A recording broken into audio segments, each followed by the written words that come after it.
Telephone किसी के पास था नहीं और हमारे जो यूनिट था वो कई जगह पर फैला हुआ था। तो मुझे किसी से खबर मिला कि फलाने गांव में 4 उग्रवादी आए हैं। तो मैंने उस कंपनी कमांडर को खबर दिया कि फलाना गांव 4 उग्रवादी को। ये सिर्फ प्लान था जाने का। ऑपरेशन लॉन्च हुआ। तजुर्बे से पता लगता है कि आज ऑपरेशन में कुछ गड़बड़ हो सकता है। तो मैंने उस वक्त हमारे यूनिट में जो डॉक्टर साहब थे उनको भेजा है, जो पलटन का एक घातक टोली होता है, सबसे तगड़े जवान। उन जवानों के साथ मैंने डॉक्टर साहब को भिजाया। अभी हमारे डॉक्टर साहब के बारे में एक बात, उनके हमारे पलटन में आए 5 दिन हुए थे। बिल्कुल नए थे, कच्चे थे, कमजोर थे, थोड़े मोटे थे, थोड़े डरे हुए से थे। वो ऐसे रहते थे दिन भर क्योंकि डर था उनको। डर इसलिए था क्योंकि उनके साथ जो 6 जवान गए थे वो सब सिर्फ हिंदी बोलते थे। डॉक्टर साहब मेरी तरह मद्रासी थे, वो या तो सिर्फ कन्नड़ बोलते थे या तो इंग्लिश। हमारे जवान सिर्फ हिंदी बोलते थे। तो डॉक्टर साहब को डर था। दूसरा, जो मेरा मौजूदा पोजीशन था, वहां से जिस गांव में उग्रवादी थे 6 घंटे का पैदल का रास्ता था। हमें पहाड़ी के नीचे उतरना था, दूसरा पहाड़ी चढ़ना था, पहाड़ी फिर उतरना था, एक छोटा नदी पार करना था और फिर आधे रिज के ऊपर गांव का फैलाव था। 6 घंटे लगते थे। तकरीबन 4:30 बजे मुझे खबर लगा और वो खबर किसी भी लीडर को इससे ज्यादा दुख वाला खबर हो ही नहीं सकता है। खबर मुझे ये लगा कि साहब बंदे को गोली लग गई है। क्यों खराब लगता है? जो लीडर लायक है, जब उसके टीम में या उसके टोली में किसी को चोट लगता है या कोई घायल होता है तो मेरे परिभाषा में वो लीडरशिप का फेलियर है। मुझे ये रैंक क्यों प्राप्त है? मुझे ये ओहदा क्यों प्राप्त है? आपको क्लास का मॉनिटर क्यों बनाया गया है? ताकि आप क्लास को, आप स्कूल को, पाठशाला का देखभाल कर सके। अगर मेरे नेतृत्व के दौरान और मेरे नेतृत्व में कोई शहीद या घायल होता है तो हो सकता है वो मेरी लापरवाही हो और वो लापरवाही फेलियर है। तो मुझे खबर लगा कि साहब बंदे को गोली लग गई है।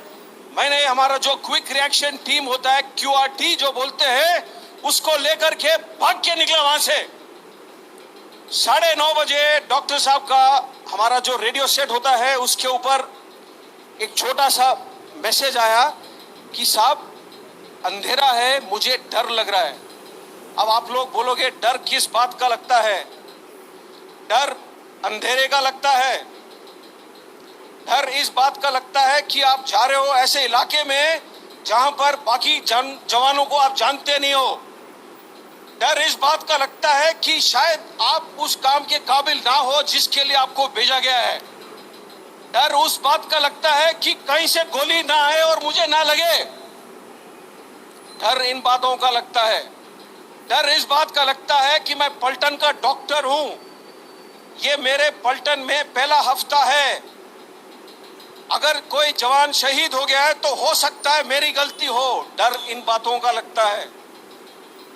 तो मैंने डॉक्टर साहब को उस वक्त खींच के डांट मारा, क्योंकि डर का कोई जगह हमारे जिंदगी में या आपके जिंदगी में नहीं होना चाहिए।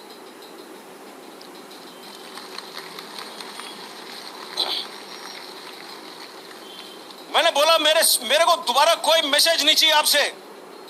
तकरीबन 11:30 बजे डॉक्टर साहब का फिर मैसेज आया। बोला साहब मैं पहुंच गया हूं जवान के पास, लेकिन जहां भी काट रहा हूं वहां पर खून है। अब ये डॉक्टर साहब सिविल से आए थे, 5 दिन हुए थे, उन्होंने कभी किसी को गोली से जख्मी होते हुए नहीं देखा था। तो जब वर्दी काट रहे थे इंस्पेक्ट करने के लिए तो सारा शरीर खून से लथपथ था। उनको आदत नहीं था इस बात का। तो उन्होंने बोला साहब पूरा खून है, मुझे डर लग रहा है। तो मैंने उस टाइम खींच के मारा डांट और बोला डॉक्टर साहब आपका काम सिर्फ और सिर्फ हमें जिंदा रखना है, बस। ये जवान मर नहीं सकता है, इतना मैंने बोला है। और 5 मिनट के अंदर मैं भी डॉक्टर साहब के पास पहुंच गया। जैसे मैं डॉक्टर साहब के पास पहुंचा है, ट्रर करके आवाज आया। AK-47 का फायरिंग का आवाज ऐसे ही होता है। आपको मालूम होना चाहिए कि मुझे 5 बार गोली लग चुका है। मैं अभी भी खड़ा हूं आपके सामने, स्टेज से कूद के भी आ सकता हूं, आपके साथ पीटी भी कर सकता हूं।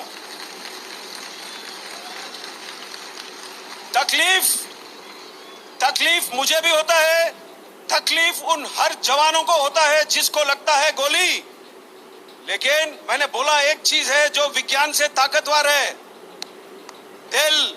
उस दिल से चलता है ये फौज और इस फौज से चलती है ये देश। तो ये याद रखना है आपने।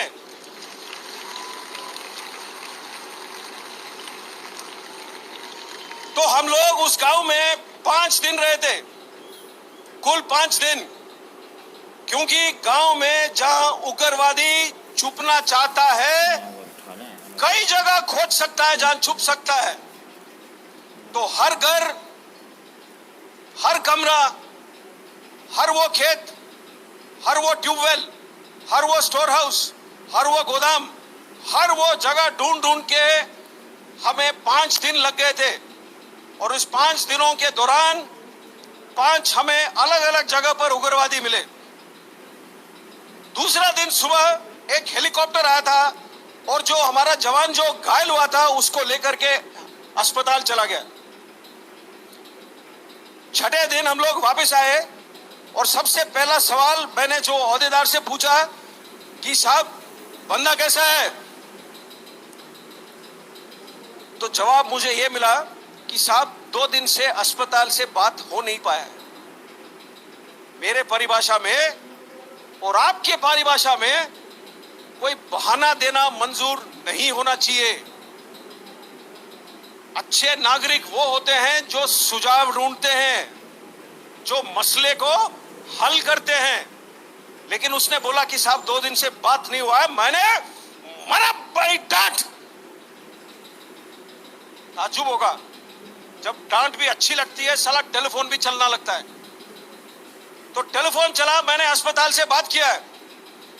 अस्पताल में जब आईसीयू से कनेक्ट हुआ, अस्पताल में जो नर्स ड्यूटी पर थी उसने ये बात मुझे बताई, मैं आपको बताना भूल गया। जब हमारा बंदा अस्पताल ले जाया गया हेलीकॉप्टर के अंदर, उसके पेट के अंदर के हिस्से जो स्टमक है, जो इंटेस्टाइन है, वो पॉलिथीन बैग में साथ डाला गया। पॉलिथीन बैग में हेलीकॉप्टर के अंदर उसके साथ। तो उसको चोट इस प्रकार से आई, जो नर्स ने मुझे बयान किया था मैं आपको बताता हूं। ये 2003 की बात है, 16 साल हो गए पूरे, 17 होने को आ रहे। उसने नर्स ने बोला कि साहब उसके जो लेफ्ट वाला फीमर है, जो फीमर होता है जो थाई का सबसे बड़ा हड्डी होता है शरीर का, वो 2 जगह पर फ्रैगमेंट हो गया। फ्रैगमेंट का मतलब क्या है? जो पेंसिल है जब आप तोड़ते हो तो 2 हिस्सों में टूटता है। फ्रैगमेंट का मतलब ऐसे, जो पेंसिल अगर 8 या 10 हिस्सों में टूटे वो फ्रैगमेंट है। तो उसका ये जो थाई बोन था 2 जगह पर फ्रैगमेंट हो गया था। इसीलिए डॉक्टर साहब जहां भी काट रहे थे उनको नजर आ रहा था खून। ज्यादा से ज्यादा गोली उसको लगी बाएं हाथ पर। क्यों? जो बुलेट प्रूफ जैकेट है जो हम पहनते हैं वो सामने होता है पट्टी, लोहे का चादर, पीछे होता है लोहे का चादर। एक पतला चादर होता है पेट के लिए, एक पतला होता है गर्दन के लिए। ऊपर और साइड में खुला है। गोलियां लगे उसको साइड में। अगर आपने गोली नहीं देखा है आज तक तो मैं आपको बताता हूं, पेंसिल दिखाओ, अपना पेन दो। Very good. जो गोली का आगे वाला हिस्सा होता है इतना ही होता है और इतना ही पतला होता है। जब गोली लगता है बंदे को और बंदा पड़ा हुआ दिखता है आपको, अगर आप खोजोगे कई बार आपको गोली के निशान नजर नहीं आएंगे। लेकिन प्रॉब्लम क्या है, जब गोली 2 या 3 लगते हैं एक साथ, शरीर से सीधी लाइन में नहीं गुजरते हैं। गुजरता ना तो सीधा चाहिए, लेकिन टेढ़ा मेढ़ा जाता है शरीर के अंदर। अगर आपका किस्मत खराब है, 2 गोली अगर शरीर के अंदर आपके टकराते हैं तो 2 गोली 4 टुकड़े में हो जाएंगे या 6। अगर आपका किस्मत ज्यादा खराब है और उसमें से कोई टुकड़ा आपके किसी हड्डी को लगता है तो हड्डी का भी एक पीस निकल आता है। अब ये 7 या 8 पीस सफर करते हैं शरीर के अंदर से, तो जो 3 छोटे छेद यहां पर होते हैं, जब यहां से निकलता है तो बड़े बॉल के छेद में निकलता है। इसीलिए उसके पेट के अंदर के हिस्से को हमने पॉलिथीन में पैक करके भेजा हेलीकॉप्टर में। सबसे ज्यादा चोट उसको ऊपर आया छाती में। जब पैर में गोली लगा होगा तो वो गिरा है। अब पहाड़ी में 20 मीटर 25 मीटर कितना नीचे गिरा है वो तो कोई नहीं जानता है, लेकिन जब गिरा है तो उसका छाती किसी बड़े पत्थर के नुकीली चोट पर पड़ा है और यहां उसे चोट आई। तो जो लोहे का प्लेट है वो दबाता है जो फेफड़े, जो रिब्स है, तो उसके 5 रिब्स टूटे हुए थे। और 5 रिब जब टूटते हैं तो अंदर की तरफ टूटते हैं, तो उसका जो बाएं वाला फेफड़ा था उसमें 5 जगह पर छेद हो गया, और जो लंग था लेफ्ट साइड वाला उसमें बॉडी फ्लूइड और ब्लड पूरा भर गया था। ये उसके चोट थे। जब नर्स ने ये मुझे बयान किया तो मैंने नर्स से सीधा सवाल पूछा, क्या बंदा बचेगा? और जैसे डॉक्टर साहब लोग आमतौर पर होते हैं, ये नर्स ने बोला, सर मैं नहीं जानती हूं। तो हम लोग जो वर्दी पहनते हैं थोड़े, मैं बोला ना, दिल से करते हैं हम काम, दिल से। तो मैंने अपने सोच में मुझे ये लगा कि अगर मैं उससे बात कर सकता हूं 1 सेकेंड, तो हमारे जो 1000 जवान हैं उनका जो मन का शक्ति है, जो दिल का शक्ति है, वो मैं उस तक भेजूं टेलीफोन के थ्रू। मैंने नर्स को पूछा, क्या मैं बात कर सकता हूं उससे? तो उसने बोला कि साहब 6 दिन हुए इसने आज तक बात नहीं कही है। इसकी आंखें खुले तो है, लेकिन ये क्या सुन सकता है, क्या महसूस कर सकता है, क्या बोल सकता है, मैं नहीं जानती हूं। मैंने फिर भी बोला कि आप फोन का जो हैंडसेट है उसके पास रख सकते हो? तो उसने बोला हाँ। तो उसने फोन उसके हैंडसेट उसके कान के पास रखा। तो मैंने उस टाइम उससे पूछा था, निम्बाराम उसका नाम है, वो सीकर डिस्ट्रिक्ट राजस्थान का है। मैं बोला, निम्बाराम क्या हाल है तेरे? 15 या 20 सेकंड गुजरे, कोई जवाब नहीं आया। मैंने सोचा शायद खत्म हो रहा है, शायद वो सुना ही नहीं मेरी बात, शायद वो बोल नहीं पा रहा है। मैं फोन रखने वाला ही था अपनी तरफ से, क्यों उस टाइम तक मेरा दिल पूरा ही टूट चुका था। फोन मैं रखने वाला ही था, एक बिल्कुल पतली सी आवाज में जवाब आया। इतना चोट खाने के बाद बिस्तरे पे पड़ा हुआ जवान पतला सा आवाज में बोलता है मेरे से कि साहब पेट में थोड़ी सी तकलीफ है। और फिर बाद में बोलता है,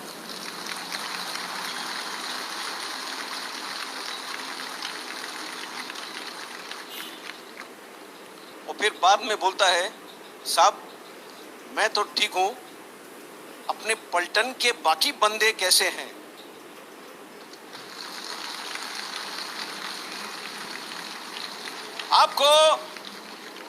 आपको कहानी सुनना है तो कहानी ऐसे सुनो, कहानी सुनाना है तो कहानी ऐसे सुनाओ।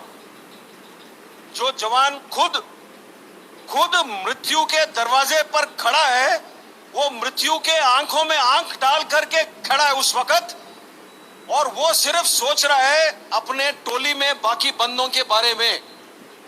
ये होता है सेल्फलेसनेस, ये होता है किसी और को त्याग करने का काबिलियत। अगर आज के तारीख पे तिरंगा लहराता है गर्व से हवा में, ऐसे लोगों के वजह से लहराता है।